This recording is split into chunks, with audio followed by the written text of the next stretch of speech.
Oui, tu peux gagner ta vie ici au Maroc, mais pas comme tu le penses. Et c'est là que la plupart se plantent, parce qu'en réalité, il y a 4 grandes façons de gagner sa vie ici. Et si tu n'y arrives pas, le problème, c'est pas le Maroc, c'est le modèle que tu choisis. Parce que, en fait, il y a 2 grands pôles comme vous le savez. Donc, si tu veux vivre au Maroc, tu as soit le salariat ou l'entrepreneuriat. Ok, ça, c'est les 2 grandes catégories, c'est les 2 grandes façons de gagner ta vie ici. Et pour chaque grande catégorie, ce qui se passe, c'est qu'il y a 2 sous-catégories. Et ce sont les mêmes.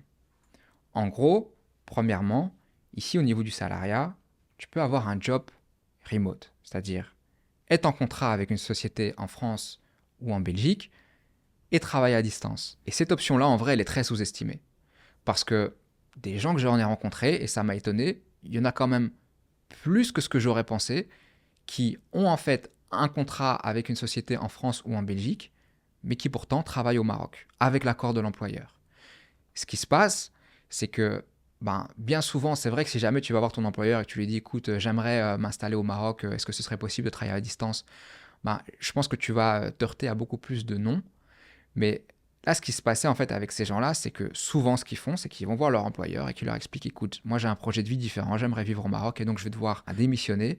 Et que dans cette situation, étrangement, il y a plus d'employeurs qui sont disposés et qui vont retenir leur employé parce que c'est un bon élément, qui vont lui dire, écoute, en fait, si c'est que ça, tu sais quoi, il n'y a pas de problème, tu peux travailler depuis le Maroc, peut-être reviens tous les 4 mois pour une semaine, etc. Mais ils leur donnent l'accord. Et donc, j'ai rencontré pas mal de gens qui ont un contrat de travail avec une société en Europe, mais qui vivent ici. Alors, soit ils ont toujours conservé leur contrat de travail d'origine, ou soit ça a été transféré à une filiale, à une branche, etc., qu'ils ont ici au Maroc et ils ont un contrat de travail marocain. Mais ça a beaucoup d'avantages parce qu'ils ont des bonnes conditions, ils ont un bon salaire. Maintenant, le gros point noir de cette situation, c'est qu'elle n'est pas viable en vrai. Parce que s'ils ont réussi à trouver cet arrangement, la plupart du temps, c'est parce que il y avait un lien de confiance qui a été développé avec l'employeur alors qu'ils travaillaient sur place. Et ensuite, quand ils sont partis, l'employeur a voulu les conserver et donc il a été prêt à faire cette concession. Mais si demain tu pars ou s'ils changent la politique et qu'ils veulent plus, ça va être très compliqué pour toi de retrouver un job remote sans justement cet élément de confiance. Je pense que vous l'avez tous remarqué, c'est beaucoup plus tendu. On a bénéficié de cet avantage-là pendant un moment après le confinement et autres, mais il y a eu un grand retour au bureau, une grande attente des entreprises. Et nous trouver un job full remote, même dans l'IT, c'est compliqué. Ça reste une option pour quelques chanceux ou pour des profils, tu vois, très spécifiques. Mais honnêtement, c'est très rare et comme j'ai dit, pour moi, c'est pas trop viable. Alors, tu as la deuxième option, fatalement, tu te dis, ok, si je peux pas avoir un job en remote, c'est pas grave, je vais prendre un job localement. Et je sais que c'est la préférence de beaucoup et je comprends pourquoi. Ça paraît plus réaliste, surtout si jamais, tu n'as jamais entrepris avant, voilà, ça ne change pas de ce que tu as l'habitude de connaître en France. En apparence, il y a plus de stabilité et surtout, c'est moins stressant. Tu cherches ton job, tu le trouves, tu as un contrat à long terme, hop, tu es tranquille, tu peux souffler. La réalité, par contre, elle est tout autre. La grosse problématique de trouver un job ici, localement, la première, c'est la compétition. C'est extrêmement compétitif. Le marché de l'emploi, il est différent de ce qu'on a en France ou en Belgique. Et ici, même dans ce qu'on appelle les marchés tendus pour nous, en réalité, tu vas vite le voir et c'est pas compliqué. Tu vas sur LinkedIn, tu regardes les posts, tu peux regarder combien de personnes ont postulé. Tu verras que tu prends le même job en France. En France, il y a peut-être 15 personnes qui ont postulé. Au Maroc, tu auras 100, 150, 200 personnes. Donc tu dois être en compétition avec toutes ces personnes-là, en rajoutant qu'évidemment, ces profils, ils sont très qualifiés. Si tu penses avoir l'avantage du diplôme français, déjà, est-ce que ça a vraiment de l'importance ici aujourd'hui?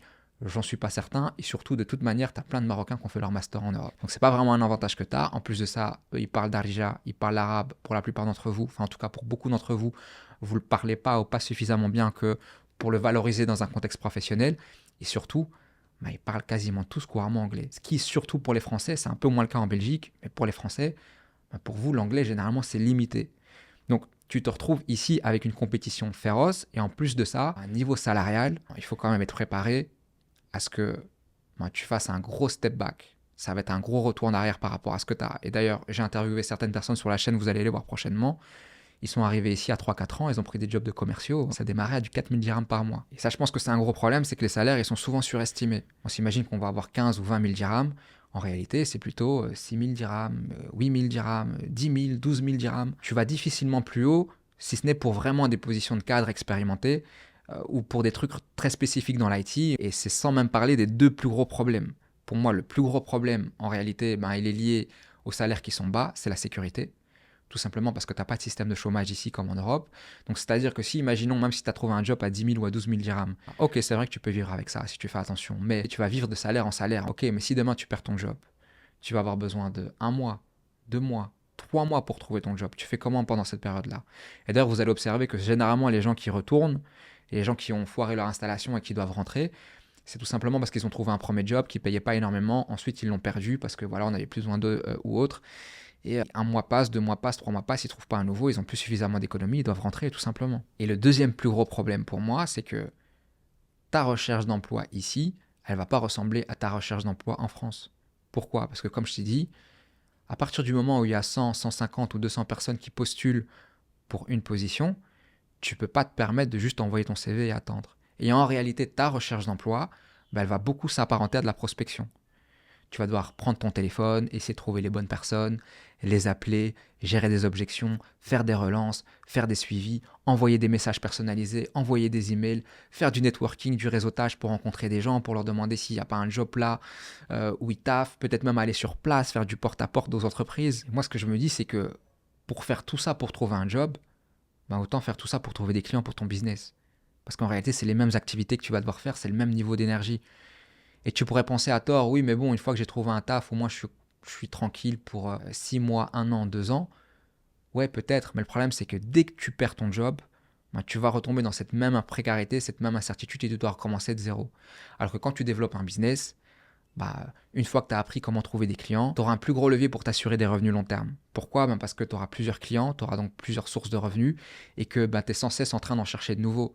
Donc, tu vois, curieusement, ce que moi j'observe, c'est que finalement, tu as plus de stabilité dans l'entrepreneuriat que dans le salariat au Maroc, où ça peut être très compliqué pour toi si, en fait, ton projet au Maroc repose que sur ton job. Pour moi, la situation où c'est beaucoup plus une option, c'est une situation où vous êtes un couple, il y a un des deux qui entreprend, et l'autre va avoir un job en CDI pour assurer une certaine stabilité, mais la viabilité du projet ne doit pas reposer sur lui. Elle ne doit pas reposer sur son CDI. Parce que c'est là où vous avez plus de chances de vous foirer et rentrer. Et bien sûr, je me permets de vous raconter ça en ayant rencontré énormément de personnes qui sont passées par là et qui ont décidé de lancer leur business pour cette raison. Et c'est donc une tendance générale. Bien évidemment qu'il y a parmi vous des profils, et j'en connais aussi, qui sont très qualifiés, très niches, très spécifiques et qui, eux, peuvent prétendre à de très hauts salaires comme du 30 000 ou du 40 000 dirhams et qui gagnent bien leur vie et que toutes les sociétés s'arrachent et qui pourront très facilement retrouver un emploi si jamais ils le perdent, et qu'il y a aussi d'autres personnes qui sont débrouillards et qui arrivent assez facilement à trouver un job et à pouvoir rebondir s'ils le perdent. C'est aussi une réalité, tu vois. Ça existe, si vous creusez un peu, vous cherchez sur YouTube, vous cherchez sur les réseaux, vous trouverez des témoignages et je vous en montrerai aussi sur la chaîne. Mais je préfère être honnête que de mon expérience, ça reste quand même plutôt une minorité. Et l'alternative, forcément, c'est l'entrepreneuriat. Et dans l'entrepreneuriat, c'est la même chose. Tu as deux options. Soit tu vas avoir un business remote, et donc là, il y a deux options, et j'étais assez étonné de la première, c'est que finalement, je vois beaucoup de personnes qui ont des business, notamment des business physiques, même des fois avec des employés, et qui tout simplement, ils font des allers-retours et ils les gèrent à distance. Bon, c'est une vie assez fatigante parce que généralement, je vois que c'est des gens qui font genre vraiment beaucoup d'allers-retours, genre tous les mois, toutes les 6 semaines, et donc ils vont en Belgique, ils vont en France, et ils gèrent leur business là-bas. Et je ne m'attendais pas honnêtement à avoir autant de cas de figure, mais il y a pas mal de gens qui font ça. Et le deuxième cas de figure, ça, on s'y attendait beaucoup plus, tout simplement, c'est de la vente de services à distance. Peu importe le service, tu fais, je sais pas moi, du montage vidéo, tu crées des sites web, tu fais du customer service, tu fais de la prospection pour ces clients-là, tu vends de l'accompagnement, du consulting, du coaching, tu es dans le digital, peu importe. Bref, en tout cas, vous savez, si vous me connaissez, que pour moi, c'est le modèle préférentiel. Donc ça, il y en a énormément. J'étais étonné de voir particulièrement beaucoup de frères avoir des SaaS, donc des logiciels qui vendent en abonnement, qu'ils ont développés dans un secteur très spécifique. Honnêtement, il y en a plein qui ont développé des trucs super intéressants et qui ont plein de clients. Mais ça peut être un truc beaucoup plus simple où tout simplement tu prends ton métier actuel ou ta compétence actuelle et plutôt que d'être un employé, tu la vends sous forme de service à une société en Europe. Et pourquoi c'est les meilleurs business d'après moi? Tout simplement parce que tu prends zéro risque. Voilà, il y a très peu d'investissement, très peu de barrières à l'entrée. En plus de ça, T'as pas d'excuse parce que tu peux le développer dès maintenant. Tu peux le développer en parallèle de ton job. T'as pas besoin de le quitter. T'as pas besoin de tout risquer pour partir au Maroc. Tu peux le lancer en parallèle. Et quand ça commence à prendre, que tu commences à voir que de manière stable, sur plusieurs mois, tu arrives à dégager plusieurs centaines d'euros et idéalement au moins 1000 ou 2000 euros de revenus régulièrement, bah, tout simplement, tu te sens prêt, tu lâches ton job et tu pars. Et en plus de ça, bah, c'est super rentable. Parce que généralement, les services que tu vends, ça va être quoi 1000, 2000, 3000 euros. Ça veut dire que même si tu as des services, tu es en forfait à 500 euros par mois, ça veut dire que tu as besoin que de 3, 4, 5, 6 clients pour pouvoir vivre. Tu vois, c'est pas le bout du monde. Tu dois pas faire des performances de malade. Je tiens toujours à vous rappeler que en France ou en Belgique, pour le même business, si tu fais pas au moins 10 000 euros par mois, c'est très compliqué. Même des business à grosse marge comme ça, c'est très compliqué de s'en sortir. Et ici, pour vivre au Maroc, tu dois juste être capable de faire le tiers de ça. Donc pour moi, ça reste clairement une des meilleures options.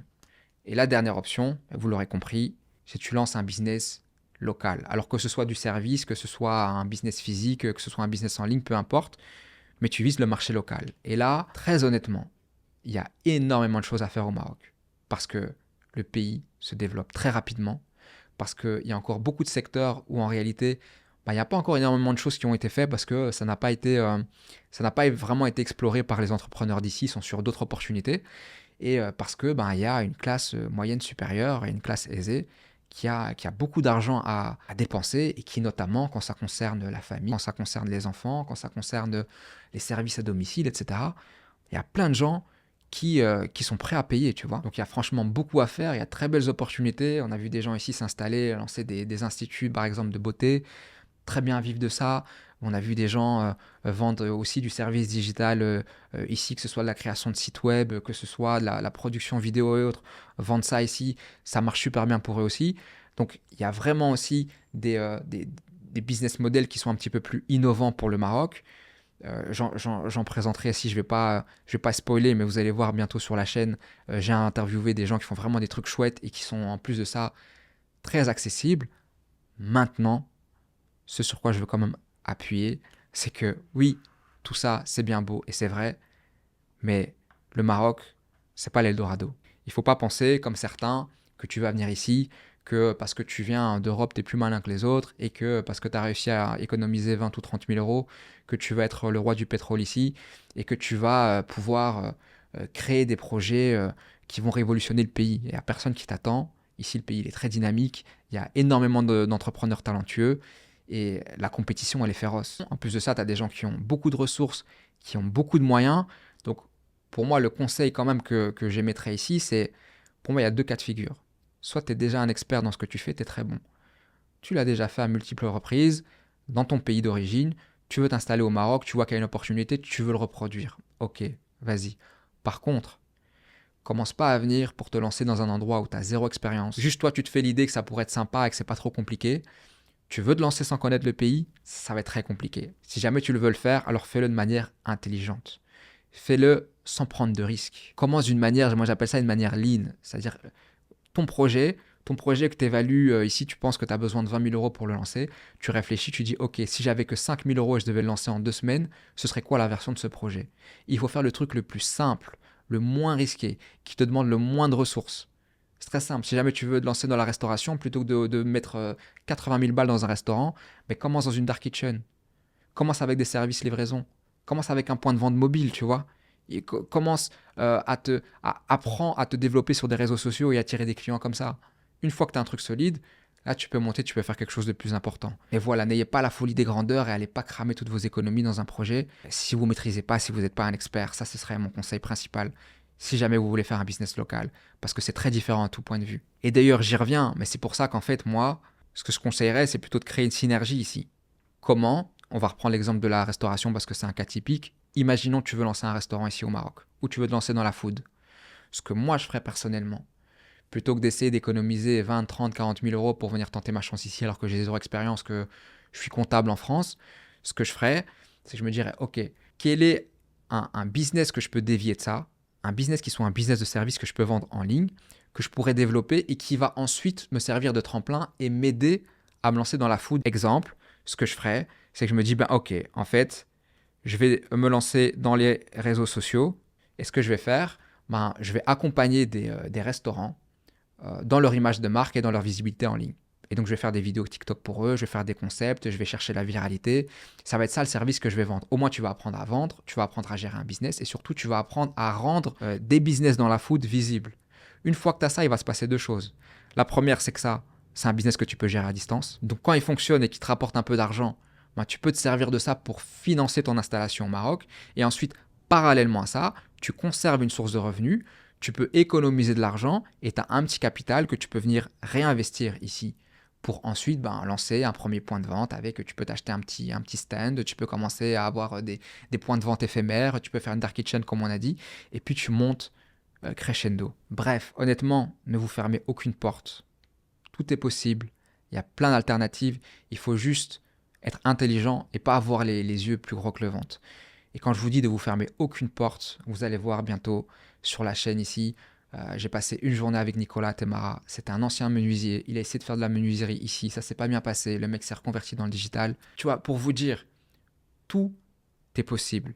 Ne vous dites pas que forcément là, ici, cette partie-là, c'est pas pour vous. Vous y connaissez rien. Vous savez pas vendre des services, etc. Il suffit d'apprendre. Il suffit de se former et ça reste le meilleur cas de figure. Très clairement, vous pouvez vous renseigner, parler aux gens autour de vous, etc. Vous verrez que la plupart des gens ils sont quand même dans cette colonne ici. La grande majorité, je dirais 80% des gens que je rencontre, la raison pour laquelle ils arrivent à vivre au Maroc, c'est grâce à ça ici. C'est parce qu'ils vendent des services à distance pour des gens qui payent depuis l'Europe. Ou parce qu'ils gèrent leur propre business à distance et qu'ils font des allers-retours. Et ces business-là, il y en a pour tout le monde. Que tu fasses du consulting, que tu fasses de la formation, du coaching, que tu sois une agence qui vend des services au forfait, à la prestation, dans l'IT, dans le digital, dans la finance, dans le juridique, peu importe. C'est très vaste, il y a plein de trucs à faire. Tu as juste à trouver un problème que les gens ont, une compétence que toi tu as qui permet de régler ce problème, et tout simplement tu vas proposer tes services. En tout cas, si vous avez une idée de projet, vous avez un projet, vous avez besoin de mon aide sur la structuration de votre offre, sur votre positionnement, sur comment trouver des clients, sur comment développer le projet, je vous l'annonce ici, on a ouvert le groupe School. Il y a le lien dans la description. Donc c'est un groupe qui est privé mais qui est totalement gratuit. J'essaierai de faire des lives régulièrement et je répondrai à vos questions ici sur le mur. Donc si je peux vous aider, c'est avec plaisir. Et si jamais vous voulez me parler directement parce que vous voulez un accompagnement individuel, il y a aussi le lien en description. Sinon, je vous vois dans la prochaine vidéo. Abonnez-vous et ne manquez pas ça.